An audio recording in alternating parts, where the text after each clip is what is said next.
जेव्हा बाबा मंत्री होते पर्यावरण मंत्री त्यांच्यानंतर पर्यावरण मंत्री कोण होतं ह्याचा आपण थोडा त्याच्यावर अभ्यास करा. म्हणजे त्या काळामध्ये जो जोड धरलेला आणि नंतर जे मंत्री आले त्या मंत्र्यांनी त्याच्यावर काम केलं की नाही केलं आणि का नाही केलं हा प्रश्न त्यांनी विचारला पाहिजे. पण किंवा एमपीसीबी म्हणून आणि महानगरपालिका आम्ही ठरवू की आम्ही कोणाला किती डेव्हलपमेंटची परवानगी देऊ. म्हणजे हा इंडेक्स आहे 2007चा. अच्छा. आपण आहोत 2026 मध्ये. हा. तर एवढी वर्ष कोणी त्याच्यावर कामच केलं नाहीये. डेव्हलपमेंट आणि एन्व्हायरमेंटल बॅलन्स हा जो झाला पाहिजे त्याचा कुठेतरी आत्ता विचार केला जातोय आणि ते फार गंभीर आहे हे मी सांगू इच्छितो. आपण जरी म्हटलं की नाही एवढं नाही आहे पण नाही, ती फार गंभीर बाब आहे. तो ज्या पद्धतीने फक्त मुंबई नाही तर पूर्ण महाराष्ट्रामध्ये ज्या पद्धतीने डेव्हलपमेंट मागच्या काळात झालं आणि आता जे 10 पटीने जे सुरू आहे त्याच पटीने एन्व्हायरमेंट इम्पॅक्ट असेसमेंट हे पण झालं पाहिजे. महानगरपालिकेला दोष देतो की कांजूरमार्गचं लँडफिल एवढं वर्ष पडून आहे, तुम्ही काहीच करत नाही. त्यांचं काम ते करतायत, आपण आपलं काम करतोय का? मुंबई तक बैठकच्या पुढच्या सेशनमध्ये आपल्या सगळ्यांचं स्वागत. मुंबई तक बैठक को पॉवर्ड बाय MMRD आणि MSRDC, associate sponsor Maharashtra pollution control board, बेक्विन आणि उद्योग यश. आपलं पुढचं सेशन हे फार महत्वाचं आहे. आता एक इंटरेस्टिंग सेशन झालंय पण पुढचं हे फार महत्वाचं आहे कारण की हा विषय आपण बऱ्याचदा ऑप्शनला टाकलेला असतो. कदाचित आपल्या अभ्यासक्रमापासून आणि अगदी आता आपल्या दैनंदिन जीवनात सुद्धा पर्यावरण किंवा प्रदूषण या विषयाला आपण फारसं महत्व देत नाही. सिमेंटचं हे जंगल शहरांमध्ये उभं राहत असताना किती पर्यावरणाचा ऱ्हास होतोय किंवा किती प्रदूषण वाढतंय याबद्दल आपल्याला तेव्हा जाग आली ज्यावेळेला आपला हवेचा निर्देशांक हा वाढू लागलेला होता किंवा AQI ज्याला आपण जास्त चांगल्या पद्धतीने ओळखतो तो वाढू लागलेला होता. तेव्हा आपल्याला कळलं की अरे खरोखर प्रदूषण अगदी आपल्या नाकातोंडाशी आता शिरायला लागलेलं आहे. म्हणूनच आज आपण याबद्दलच चर्चा करणार आहोत की ही एवढी मोठ्या प्रमाणात विकास कामं होत असताना किंवा शहराचं नागरीकरण हे वाढत चाललेलं असताना महाराष्ट्रातलं हे प्रदूषण कशा पद्धतीने नियंत्रणात येणार आहे, त्यासाठीच्या नेमक्या काय उपाययोजना असणार आहेत, या सगळ्या संदर्भात चर्चा करण्यासाठी महाराष्ट्र पोल्युशन कंट्रोल बोर्डचे अध्यक्ष सिद्धेश कदम यांना आज आपण आमंत्रित केलेलं आहे. मी त्यांना मंचावर येण्याची विनंती करते आणि त्यांची मुलाखत घेईल माझी सहकारी हर्षदा परब.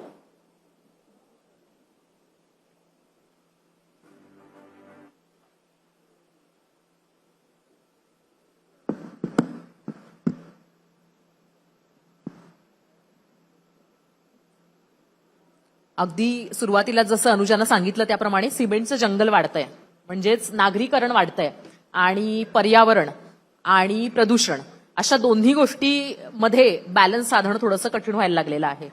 तर ऍक्च्युली आपण असं बघायला गेलं तर या वाढत्या नागरीकरणामुळे जी प्रदूषणाची समस्या आहे तर त्याकडे तुम्ही आधी कसं पाहता? म्हणजे इतक्या वर्षांपासून सतत हे प्रदूषण वाढत चाललेलं आहे, ते कमी होताना आपल्याला पाहायला मिळत नाही. सर्वप्रथम मी ह्याच्यात एक सांगू इच्छितो की जी आपली जनरेशन आहे, आमची जनरेशन आहे, ह्याच्या अगोदरच्या पिढीने जे प्रदूषण केलेलं आहे ते प्रदूषणचे आपण आता भोगतोय. बेसिकली त्यावेळेला काळाची गरज काय होती? Infrastructure development. त्यावेळेला प्रदूषण कसं कमी करायचं की एन्व्हायरमेंट इम्पॅक्ट नाही झालं पाहिजे ह्याच्यावर कोणी विचार केला नव्हता म्हणून त्यांना दोष देऊनही चालणार नाही.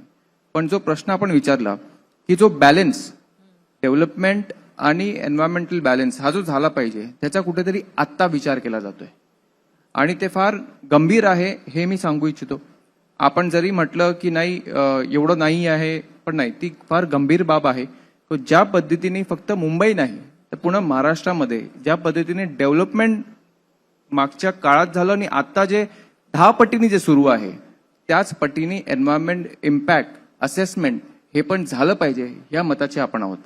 म्हणून ते करण्यासाठी MPCB म्हणून असे अनेक इनिशिएटिव्ह MPCBने मागच्या काही काळामध्ये घेतलेले आहेत ज्या अनुषंगाने आपल्याला तो बॅलन्स हा करता येईल.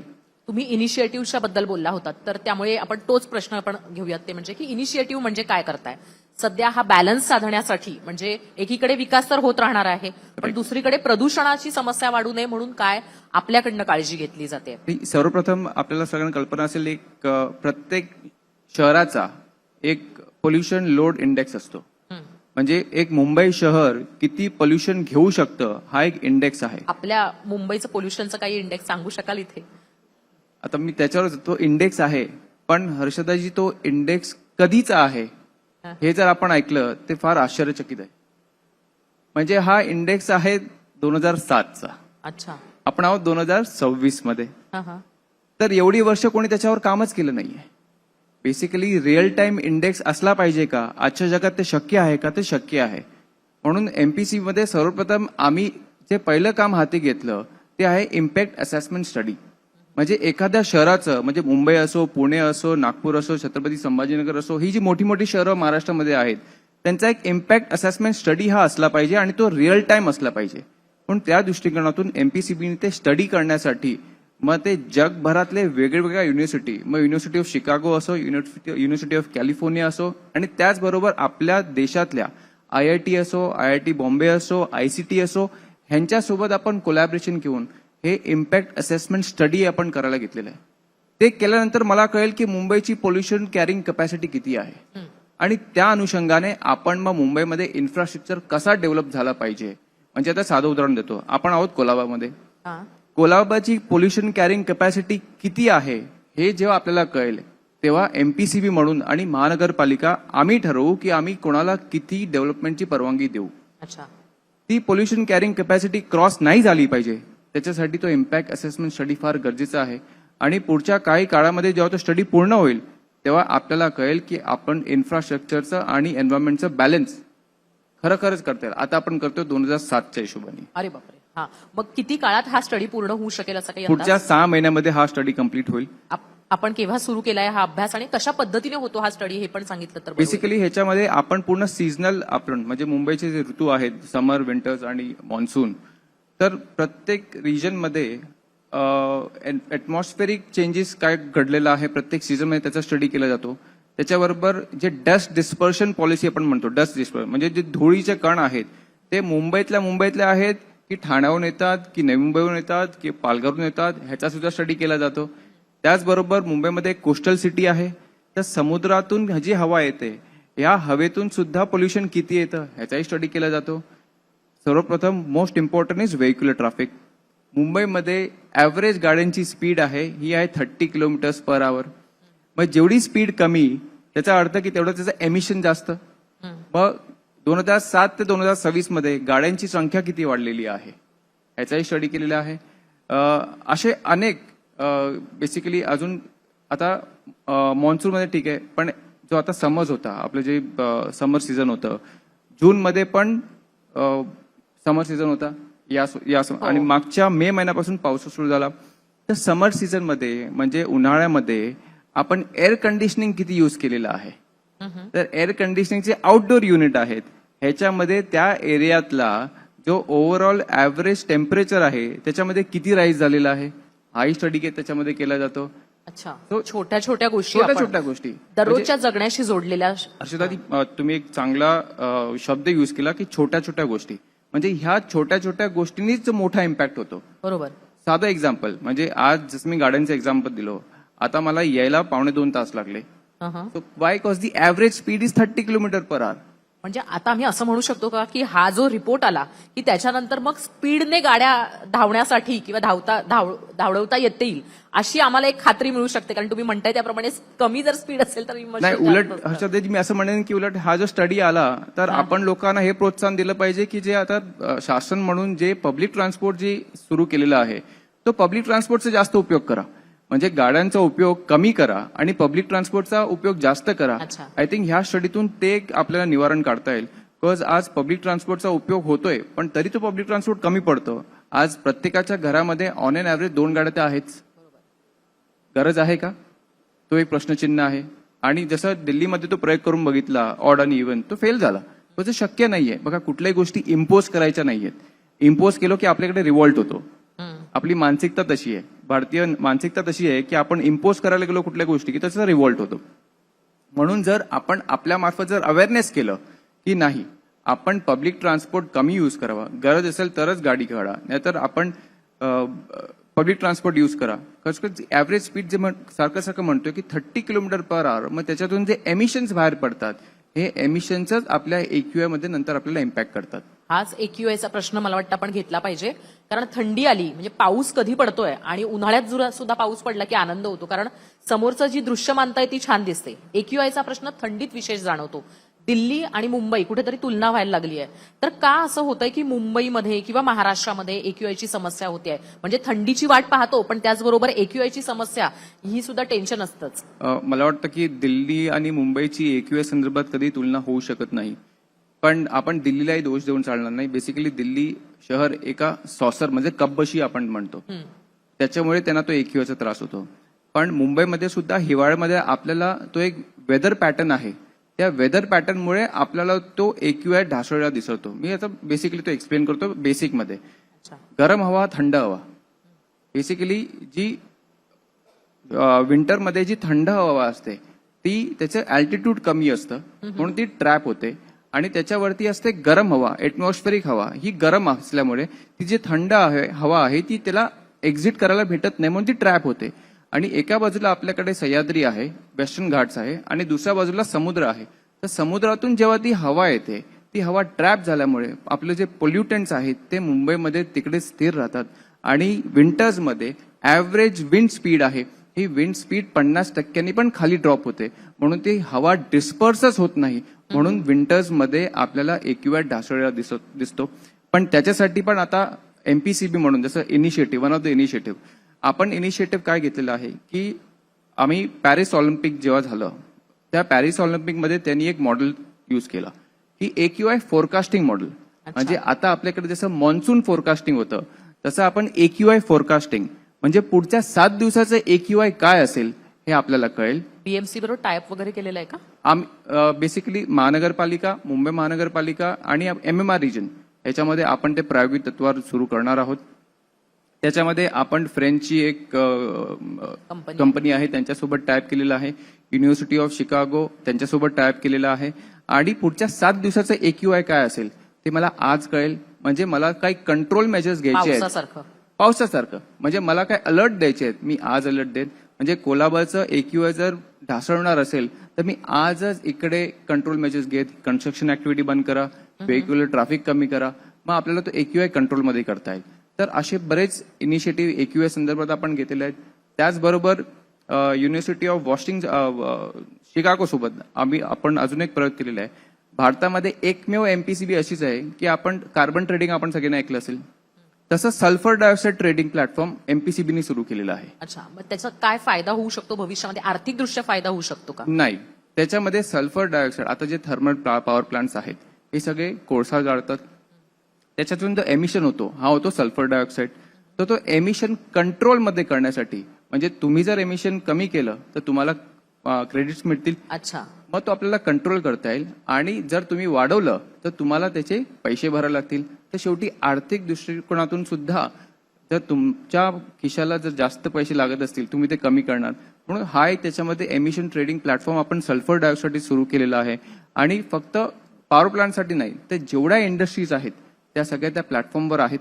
आणि त्याचा लॉन्च मागच्याच अर्थ डेच्या दिवशी पंकजाताई त्यांच्या हस्ते आपण केलेला आहे आणि एक चांगला प्रतिसाद आपल्याला मिळालेला आहे. तर असे इनिशिएटिव्ह AQI संदर्भात सुद्धा आपण गेलेलो आहे. मुंबईमध्ये सुद्धा जे कन्स्ट्रक्शन ऍक्टिव्हिटी सुरू आहे, मागच्या विंटर्समध्ये आपण अराउंड 1000 कन्स्ट्रक्शन ऍक्टिव्हिटी एकाच दिवशी बंद पाडलेले कम्प्लिटली, म्हणजे नो नॉनसेन्स. काय का तर AQI ची लेवल वाढलेली म्हणून. तर ते झाल्यानंतर पण हे स्टॉप गॅप अरेंजमेंट आहे, हे नाही, that is not a permanent solution.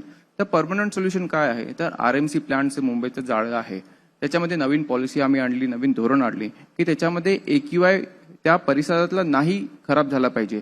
त्याच्यासाठी काय आपण उपाययोजना केल्या पाहिजेत, त्या उपाययोजना आपण त्या पॉलिसीमध्ये आणलेल्या आहेत आणि ते बऱ्यापैकी अंमलबजावणी झालेली आहे त्याची. MPCB इतके सगळे इनिशिएटिव्ह घेते. खरं तर मुंबई महानगरपालिका किंवा मग राजकारण्यांचा सुद्धा इंटरेस्टचा विषय राहिलेला आहे, ते म्हणजे मुंबईमधल्या नद्या आणि त्यांचं पोल्युशन. आणि मागे पंकजाताईंनी सुद्धा असं म्हटलं होतं की ज्या नद्यांचं जे काही पोल्युशन आहे ते त्याच्यावर आपण काम करतो किंवा सुरुवात केलेली आहे. तर MPCB याच्यामध्ये कशा पद्धतीनं इनिशिएटिव्ह घेणार आहे किंवा घेण्याचं प्लॅनिंग करत आहे? बेसिकली सर्वप्रथम हा मुंबई महानगरपालिका हा त्यांचा विषय आहे, पण MPCB त्यांना वेळोवेळी निर्देश देत असते. साधं उदाहरण म्हणजे की मुंबईचे जे 7 STB प्लांट आहेत त्याचं काम प्रगती स्तरावर सुरू आहे.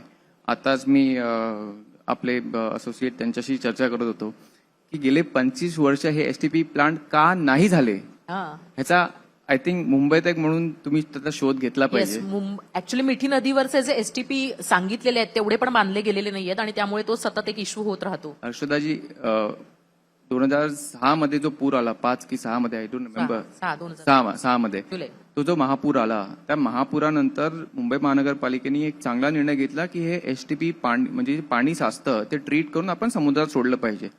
2006 ते 2026 अजूनही ते प्लांट पूर्णत्वात नाहीयेत. का नाहीयेत हा एक कठोर प्रश्न हा मुंबई महानगरपालिकेला आपण माध्यम म्हणून तुम्ही विचारलं पाहिजे. एक तो मग कुठल्या दिशेला वळेल ते आपल्याला पण कळेल. एमपीसीबी मग त्यांना सूचना नाही का देऊ शकत कारण मुंबई महानगरपालिकेला बघ, आता ते सगळी कामं एमपीसीबीने त्याचा रिपोर्टही दिला होता आणि एमपीसीबीनं एसटीपी असले पाहिजेत असंही सांगितलं होतं पण त्याच्यानंतरही झालं नाही तुम्ही म्हणता तसंच. पण मग आता एमपीसीबी त्याच्याबद्दलच्या सूचना देणार. म्हणून हर्षदाजी एक मुंबईकर म्हणून सर्वप्रथम माझी जेव्हा अपॉइंटमेंट झाली पहिली व्हिजिट जर कुठली केली असेल तर हे 7 एसटीपी प्लांट जे मुंबईमध्ये कुठल्या स्तरावर काय त्याचं स्टेटस आहे स्वतः प्रत्येक साईटवर जाऊन त्याची मी पाहणी केलेली आहे आणि आता ते काम सुरू आहे प्रगती स्तरावर सुरू आहे. पण आता म्हणजे 2022 नंतर त्याला प्रगती मिळाली पण 2022 पर्यंत का ती कामं होत नव्हती कशामुळे थांबलेली कोणाला टेंडर द्यायचं काय द्यायचं ह्या सगळ्या गोष्टीमध्ये तुम्ही तर खोलामध्ये तपास केला पाहिजे. पण जेव्हा हे प्लांट कम्प्लीट होतील तेव्हा नक्कीच मुंबईचा जो पाणी आहे जो सांडपाणी आहे त्याची प्रक्रिया करून जेव्हा आपण समुद्रात सोडू आता जे पाणी सोडलं जातं हे 100% प्रक्रिया करून सोडत नाही आहोत. ही वस्तुस्थिती आहे म्हणजे बोलण्यामध्ये त्याचं काही वावगं नाही पण ती वस्तुस्थिती आहे.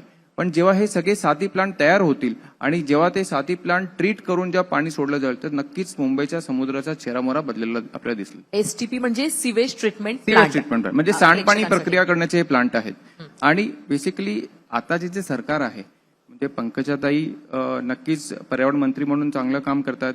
त्याचबरोबर आदरणीय ज्यांच्याकडे युडी खातं आहे अर्बन डेव्हलपमेंट खातं शिंदे साहेबांच्या नेतृत्वाखाली सुद्धा अनेक नवीन योजना जसं आपल्याला कल्पना असेल की डीप क्लीन ड्राईव्ह हो हा त्यांच्या कारकिर्दीमध्ये झाला. लोक तेव्हा ते मुख्यमंत्री होते हा स्वतः रस्त्यावर उतरायचे स्वतः म्हणजे लोक हसत होती.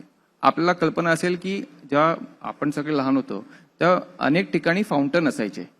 हे कशासाठी असायचे देखाव्यासाठी ठीक आहे पण त्या फाउंटनमुळे जे ऍटमॉस्फिअरमध्ये डस्ट पार्टिकल्स आहेत ते सेटल होतात. याच्या मागचं सायन्स ते आहे. अगोदर काही काळाच्या अगोदर जे साऊथ बॉम्बेचे रस्ते आहेत हे धुतले जायचे पण ते काही कालांतराने बंद झाले. तर हा जेव्हा डीप क्लीन ड्राईव्ह सुरू केला आणि त्याच्याने इम्पॅक्ट खरोखर दिसायला लागला आणि म्हणून एमपीसीबीच्या माध्यमातून जी मोठी मोठी शहरं आहेत आता मेकनाइज डीप क्लीन व्हेकल सुद्धा येतात ते व्हेकल सुद्धा आपण देणार आहोत. 2018 मध्ये जेव्हा रामदास कदम तुमचे वडील यांनी जेव्हा पर्यावरण मंत्री होते तेव्हा त्यांनी एक मोठा निर्णय घेतला होता ते म्हणजे प्लास्टिक युजच्या संदर्भामध्ये वन टाइम प्लास्टिक बंद केलं होतं युज होणारं प्लास्टिक बंद केलं होतं. तेव्हा सुरुवातीला चांगला जोश होता त्याच्यामध्ये आणि त्याच्यानंतर हळूहळू अनेक कारणांनी पुन्हा एकदा ते प्लास्टिक वापरात आलेलं आहे आणि आता सर्रास प्लास्टिक वापरलं जातं. काय म्हणतात ते अन्न पाणी कॅरी करण्यासाठी म्हणून ते प्लास्टिक वापरलं जातं. तर ह्या सगळ्या गोष्टी नियंत्रित आणणं हे चॅलेंज होत आहे का आणि ते का नाही म्हणजे प्लास्टिकचा यूज कमी करता येत आहे आणि ह्याच्या समोरचं म्हणजे हे कमी करण्यासाठी आपले काही प्रयत्न सुरू आहेत का? जेव्हा बाबा मंत्री होते पर्यावरण मंत्री त्यांच्यानंतर पर्यावरण मंत्री कोण होतं ह्याचा आपण थोडा त्याच्यावर अभ्यास करा. म्हणजे त्या काळामध्ये जो जोर धरलेला आणि नंतर जे मंत्री आले त्या मंत्र्यांनी त्याच्यावर काम केलं की नाही केलं आणि का नाही केलं हा प्रश्न तुम्ही त्यांनी विचारला पाहिजे. ते पण पर्यावरणावर बोलतात झाडं वाचवा च्या संदर्भामध्ये ते बोलले होते कारशेडच्या संदर्भामध्ये. मी तुम्हाला पण सांगते त्याच्या जनतेचं किती नुकसान झालं आपल्या सगळ्यांना कल्पना आहे. बघा म्हणून सांगितलं की डेव्हलपमेंट आणि एन्व्हायरमेंटल बॅलन्स हे फार गरजेचं आहे.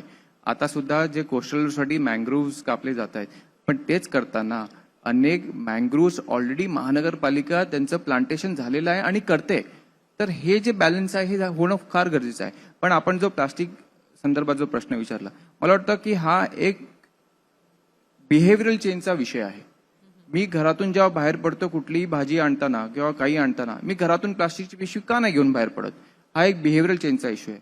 आणि काही गोष्टी इम्पोज केल्यानंतर त्या सक्सेस होतात का हा पण एक प्रश्न आहे. फक्त दंड लावूनच काय होणार आहे का हा पण एक प्रश्न आहे. म्हणून मुंबई महानगरपालिका असो किंवा इतर ज्या महानगरपालिका आहेत तर त्यांनी फक्त दंड लावून जप्त करणं फाईन मारणं हे इतपत नाही पण पब्लिक अवेअरनेस आणि बिहेव्हिअरल चेंज जोपर्यंत आपल्या सगळ्यांमध्ये होत नाही तोपर्यंत ह्या इनिशिएटिव्हला सक्सेस मिळणार नाहीये. म्हणून आपल्या माध्यमातून मी सगळ्यांना तेच आवाहन करेन की आपण बिहेव्हिअरल चेंज म्हणजे जे युवा पिढी आहे सर्वप्रथम तर त्यांनी त्यांच्यामध्ये बिहेव्हिअरल चेंज आणला पाहिजे. आज सोशल मीडियाच्या माध्यमातून सुद्धा आपण असे अनेक अवेअरनेस कॅम्पेन करतो, पण हा बिहेव्हिअरल चेंज जोपर्यंत आपल्यामध्ये होत नाही तोपर्यंत आपल्याला कुठल्याही गोष्टीला सक्सेस 100% भेटणार नाही. बिहेव्हिअरल चेंजमध्ये म्हणजे वन टाइम यूज प्लास्टिक या व्यतिरिक्त आणखीन काय असे गोष्टी आहेत की ज्या आपण करू शकतो डे टू डे लाईफमध्ये, म्हणजे जसं तरुणांना तुम्ही आता अपील केलं म्हणून हा प्रश्न आहे. मला वाटतं की ग्रीन कव्हर आपण जर जेवढी जास्त झाडं लावू that is the best initiative. Because आज जे ऑक्सिजनचे प्रमाण आहे आणि जेवढी जास्त बांबूची लागवड आपण करू, आज बांबू हा एक दुर्लक्षित आपण असं म्हणू शकतो, पण बांबूपासून अनेक आपल्याला त्याच्यामध्ये फायदे होतात. हे तरुणांनी जर आता चॅट जीपीटीवर जरी त्यांनी सर्च केलं, कुठल्या AI मोडवर सर्च केलं त्यांना लगेच मिळेल. म्हणून असे अनेक इनिशिएटिव्ह आहेत बिहेव्हिअरल चेंजमध्ये. त्याचबरोबर पब्लिक ट्रान्सपोर्ट जेवढं जास्त होईल तेवढं आपण पब्लिक ट्रान्सपोर्ट यूज केलं पाहिजे. मला माहिती आहे की ते सांगणं सोपं आहे, पण जेव्हा आपण स्वतः जेव्हा करायला जातो त्या काही अडचणी येतात, पण जिथे शक्य होईल तिथे आपण पब्लिक ट्रान्सपोर्ट यूज केला पाहिजे. आणि त्याचबरोबर कंपोस्टिंग, सेग्रिगेशन ऑफ वेस्ट. आता कांजूरमार्गचा मोठा इश्यू आपल्याला माहिती आहे, तो काय आहे?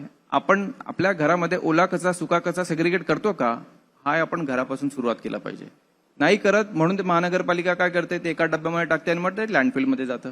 आपण जे अपेक्षा करता की आपला कचरा, जे महानगरपालिकेचे कर्मचारी आहे त्यांनी आपल्या कचऱ्यामध्ये हात टाकून ओला कचरा वेगळा करावा आणि सुका कचरा वेगळा करावा, हे जेव्हा लोकांना कळेल तेव्हा जेव्हा आपण आपला कचरा स्वतःच ऍट सोर्स घरामध्येच ओला कचरा वेगळा आणि सुका कचरा वेगळा, हे काय एवढं कठीण जॉब नाहीये.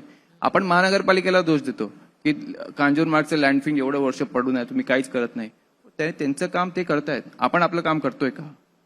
एमपीसीबीचे अध्यक्ष म्हणून आता जवळजवळ 2 वर्ष तुम्ही पूर्ण करताय. कसा आहे हा तुमचा अनुभव आणि कशा पद्धतीनं पाहता या तुमच्या जबाबदारीकडे? कारण तुम्ही जेव्हा ते स्वीकारलं होतं तेव्हा त्याला जबाबदारी असं म्हटलं होतं म्हणून. हर्षदाजी, खूप मोठी जबाबदारी आहे आणि प्रत्येक गोष्ट 100% करणं शक्य आहे का, तर ते मी आज सांगू शकत नाही. पण 100% प्रयत्न करणं हे मात्र शक्य आहे आणि तेच प्रयत्न मी आणि माझी टीम करत असतो. आणि जसं मी आपल्याशी पण मगाशी चर्चा करत होतो की रूट कॉजवर आपण वरवरून सगळ्या उपाययोजना, सगळे इनिशिएटिव्ह सगळं करू, फाईन लावू, दंड लावू, पण रूट कॉजवर जोपर्यंत आपण ऍटलीस्ट बोट ठेवत नाही, जरी आपण ऍटलीस्ट पिन पॉइंट केलं की ह्याचं कारण हे आहे, मग ऍटलीस्ट माझ्या नंतर जे येतील ते त्याच्यावर काम करतील. जर मी ऍटलीस्ट ते शोधलं सुद्धा नाही आणि मी पण जे माझ्या अगोदरचे जे कोण होते सगळे एक्सपर्ट होते, असं कोणाचंही हे नाही, पण ते एक रुटीन प्रक्रिया झालेली. पण एखादा जेव्हा राजकारणातला व्यक्ती, एखादा जमिनीतला व्यक्ती जेव्हा या जागेवर आलेला आहे, म्हणून मला जमिनीचे इश्यू काय आहेत हे मला माहिती आहे. मग ते इश्यू सोडवण्यासाठी रूट कॉज जसं सेग्रिगेशन ऑफ वेस्ट, कंपोस्टिंग, हे सगळे बेसिक गोष्टी आहे. पण ह्या विषयावर कधी एमपीसी म्हणून कोण चर्चा करत नव्हतं. आम्ही फक्त इंडस्ट्रीला काय दिलं पाहिजे, इंडस्ट्रीला दंड कसं लावायचा, त्यांचे परमिशन कशी द्यायचे, त्याच्यावर चर्चा करत होतो.